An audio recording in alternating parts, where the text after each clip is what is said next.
بسم الله الرحمن الرحيم. ما يحلى الكلام إلا بذكر النبي عليه أفضل الصلاة والسلام. ازيكم يا حبايبي، عاملين ايه؟ وحشتوني جدا جدا. النهاردة كده هنعمل مع بعض طريقة عمل الشاورما بطريقة سهلة وبسيطة ما فيهاش أي صعوبة، وحاجة كده نظيفة تعمليها لأولادك في البيت بكل سهولة.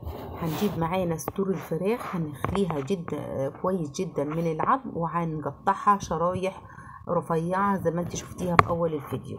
وهنبتدي كده مع بعض نتبلها. طيب التتبيلة عبارة عن ايه؟ عبارة عن علبة زبادي، كل واحد على حسب الكمية اللي انت هتعمليها.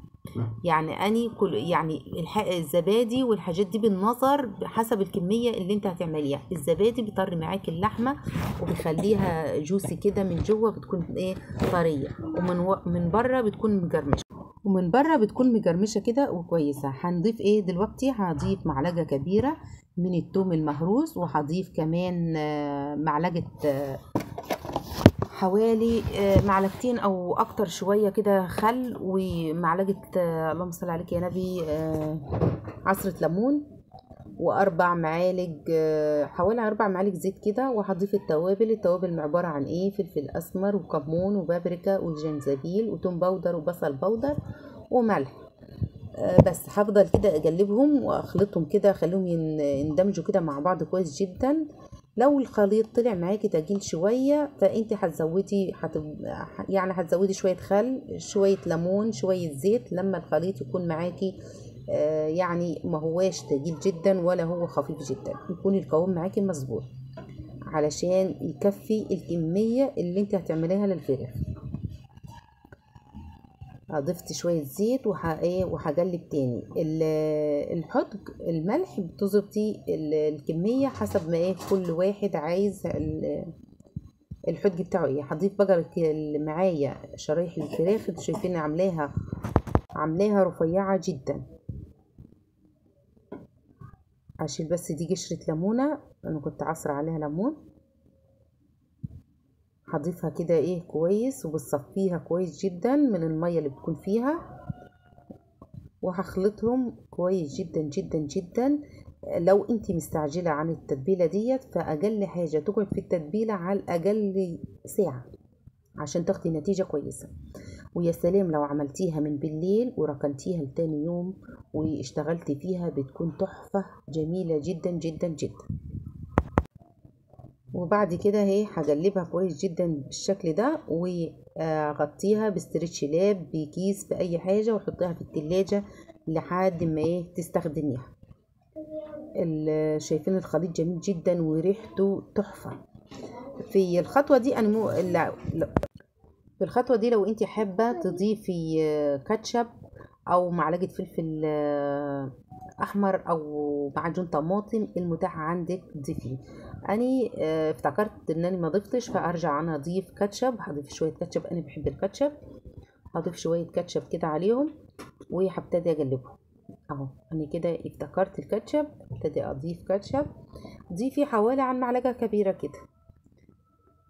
لو ما عندكيش كاتشب، ممكن تضيفي معجون فلفل احمر او معجون طماطم، بيديها نفس النتيجه وبتكون كويسه جدا. هقلبهم برضو كده كويس جدا، وبعد كده هدخلهم التلاجة لوقت الاستخدام. ويستحسن لو هتعمليها مثلا للعشاء، اعمليها مثلا الظهر وركنيها لاخر النهار. لو هتعمليها للغدا، اعمليها من الصبح وسيبيها لوقت الغدا، وروحي محمراها، بتكون جميلة جدا. انا سبتها كده في التوابل، بجد ريحتها جميلة جدا جدا. امال لما تخلص هتكون هبتدي كده نعمل مع بعض الطحينة. هعمل مع بعض كده سلطة الطحينة. هجيب كوباية زبادي او اكتر شوية على حسب الكمية اللي انت عايزاها، وهضيف معاها معلقة توم مهروس كبيرة. التوم دي انا فرماه وحطاه في التلاجة يا جماعة، يعني جاهز على الاستخدام.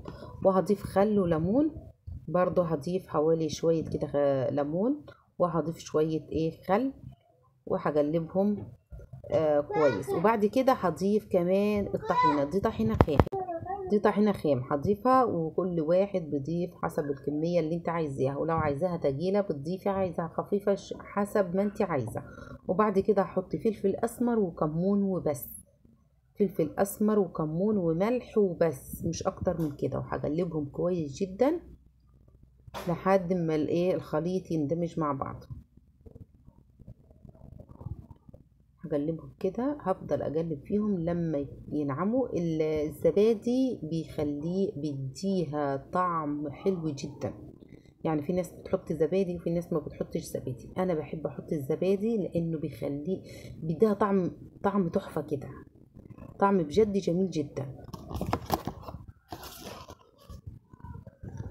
هفضل اقلب فيها كده كويس لحد ما الخليط يكون قوامه ناعم حرير معايا. وهي عايزه تضيفي شويه ميه تضيفي شويه ميه. لو حابه ان هي تبقى تقيله خليها تقيله، كل واحد على حسب ما هو بياكل وعلى حسب ذوقه. انا ضفت شويه خل كمان، وهقلبهم كويس كده لما القوام يكون يعني ولا هو تقيل ولا هو خفيف بالشكل ده. هبتدي كده عجينة العيش بتاع الشاورما، يعني عادي العجينة العادية. حطيت معلقة صغيرة ملح ومعلقة صغيرة سكر ومعلقة صغيرة خميرة، وقلبتهم في شوية مية دافية صغيرين. وبعد كده حطيت كوب زيت وكوب لبن وكوب مية. كوباية الزيت قد كوباية المية قد كوباية اللبن، التلاتة على بعض، وخلطتهم كويس جدا. وضفت عليهم الخميرة واللي هي يعني الملح والسكر والخميرة، وقلبتهم في بعض كويس. وضفت الدقيق لحد ما قوام الدقيق يعني قوام العجينة لما معايا بالشكل اللي انتوا شايفينه ده. وسبتها شوية لما خمرت، وبعد كده قطعتها وهبتدي افردها. تحطي دقيق وتفردي السمك اللي انت عايزاه على حسب ما انت عايزه حجم الرغيف، عايزاه كبير عايزاه صغير، على حسب ما انت عايزاه. انا بحب العيش يكون مخبوز، في ساعتها بيكون طعمه حلو. العيش السوري دي بيكون جميل. هبتدي كده زي ما انتوا شايفين افرد الرغيف كله كده على الرخامه لحد ما اوصل للحجم اللي انا عايزاه. وهبتدي اسويها على البوتاجاز عادي، على عين البوتاجاز من فوق. لو حابه تسوي في فرن البوتاجاز سوي عادي، بس على عين البوتاجاز من فوق اسرع. هبتدي كده احط برضو كده معايا صاج على الفرن من فوق، على العين البوتاجاز من فوق. وهضيف عليها كده الرغيف يستوي، واقلب فيه شويه، كل شويه اقلب فيه من فوق ومن تحت. ما عندكيش صاج زي اللي عندي ده، في صينيه او طاسه تيفال تكون كبيره وتهدي النار من تحت وتسيبيه يستوي بالشكل ده. شايفين الرغيف جميل جدا وطري جدا جدا جدا وشكله يفتح النفس. تعالوا كلوا بقى. شايفين ما شاء الله. هبتدي كده معايا الطاسه كده على البوتاجاز، وهبتدي اجيب فلفل احمر فلفل اخضر فلفل الوان، اي فلفل حر بارد المتاح عندك شغال ما هيقولش لا. وابتدي كده احمرهم، مش هحمرهم قوي يعني، يدوبك هتبلهم معايا يتبلوا. مش عايزاهم ان هم يعني ان انتي تحمريهم يعني، يدوبك كده هشلوحهم حاجه بسيطه كده وهطلعهم في الطبق. عشان انا عايزه جرن الفلفل يجرش، مش اللي هو يعني يكون ناشف جدا كده، لا انا عايزاه يجرش كده معاكي، يبقى طعمه حلو يعني، يدبل كده بالشكل ده.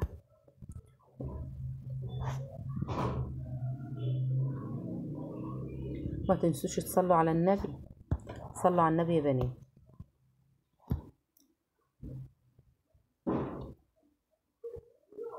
شكل الفلفل جميل جدا ما شاء الله.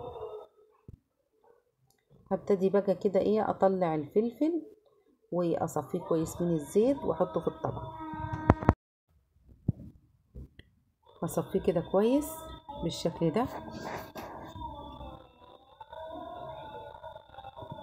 وبعد كده هطلع التشويحة بتاعتي الفراخ اللي انا متبلاها، وهبتدي اضيفها كده في الزيت. مش هحط الكمية كلها مرة واحدة، لا انا هحمر شوية شوية علشان الكمية ما تكونش كبيرة يعني في الطاسة. هبتدي اقلب كده واحمرها لحد ما تحمر معايا وتعلي النار، عشان ما تنزلش سوائل معاكي، ما تنزلش ميه معاكي، يعني تعلي النار تخلي النار عالية علشان تديها صدمة كده على طول، تقفل المسام بالشكل ده.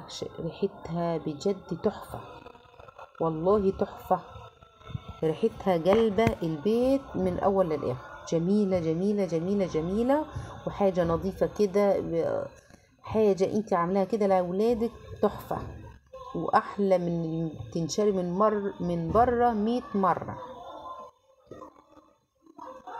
كده انا خلصت الكمية معايا، وعملت العيش والسلطة وحمرت الفلفل وجهزت كل حاجة.